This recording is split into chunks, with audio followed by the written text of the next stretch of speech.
Okay, we got two more things to talk about, masks and booleans. And boolean is just a fancy way of saying cutouts. But we'll start with masks. Maybe masks are how you're used to working. I prefer to do a lot of work in Sketch with booleans, but masks are super simple. So I'm going to take a circle, I'm going to drag that out and create one. Then I'm going to hit R and create a square. Okay, and I'm going to make sure that that's disconnected because I don't actually want the full square. I want half a square. And I'm going to change the colors just so we ourselves can see the difference here. So I have a big red square over, obviously it's covering a blue circle. Well, I'm going to show us two copies of this, and I'm going to use my keyboard shortcut of Command, Option, Control. Remember the three fingers. I kind of use my ring, middle, and index to do this, and I'll smash those and then press down, and that's send to back. So now we have two configurations, circle at the bottom, circle at the top, essentially. I'm going to click and select, just drag down and select these two, right click, and I'm going to hit mask.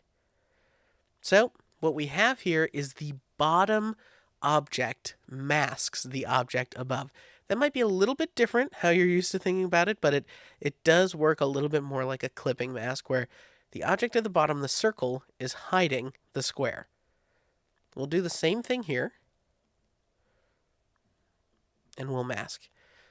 So the difference that we have to note here is that the original object doesn't actually go away. So that is a particular thing. So if you want to turn something into a clipping mask, you have this gray background, and yeah, you can layer masks on masks on masks. So I'm going to put it behind. I'm going to right click, I'm going to mask it. This gray still has its properties, right? It doesn't become transparent. It's not hiding or showing an aspect of it.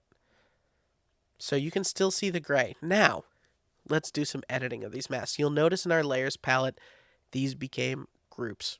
Okay, great. We know all about groups. We can expand them. In this case, we have a mask inside of a mask. So a group, here's our mask. Look at it. It looks just like the clipping mask icon inside of our mask. So the object that becomes the mask is automatically named mask.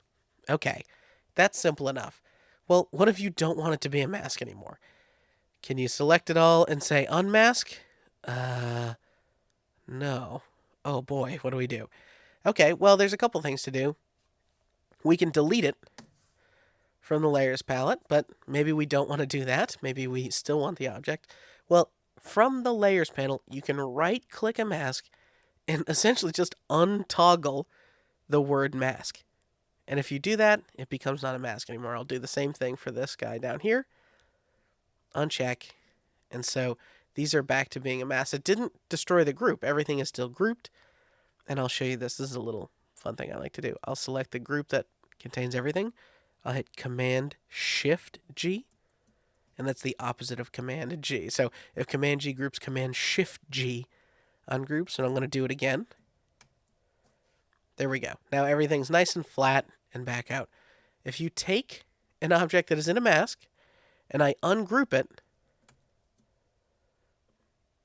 we have ourselves a little bit of a strange thing happening. We have a mask still, but it is not in a group. So what does that mean? Well, if I took this mask and I dragged it all the way to the bottom, you see every layer above it falls victim to its mask. It's very easy to lose track of layers this way. So here we have a bunch of masks, masked objects, all coming to this. So if you suddenly make an ungroup something, or you can't find something for some reason, that's a little strange. Oh, okay, it's an extra rectangle here. See that? You can't find an object, something's weird. Come check your layers panel. Make sure you don't see these. If you do see these arrows, something is a mask. Go and unmask it if you really want everything to go back to normal. Okay, that's a lot with masks, but it's important to know. So the last thing I want to do with masks really quick is just show you this quick tip. Once you have things grouped or in a mask, in this case I'll right-click and mask these once more. If you want to just directly select the circle or the mask itself, you can hold down Command on your keyboard. That's the button next to spacebar. Hold down Command, and then you can see you'll get the highlight of the exact object. In this case, I want the circle, and there I have my transform controls, and I can control the mask that way. And you bet if I select the mask, I can come here and round it like we did before. And you can see you can kind of build these things. Hold down Option, and you can see our guides. And you can do stuff with masks like that. Now, Booleans work a little bit different. That's masks. Let's move on to Booleans.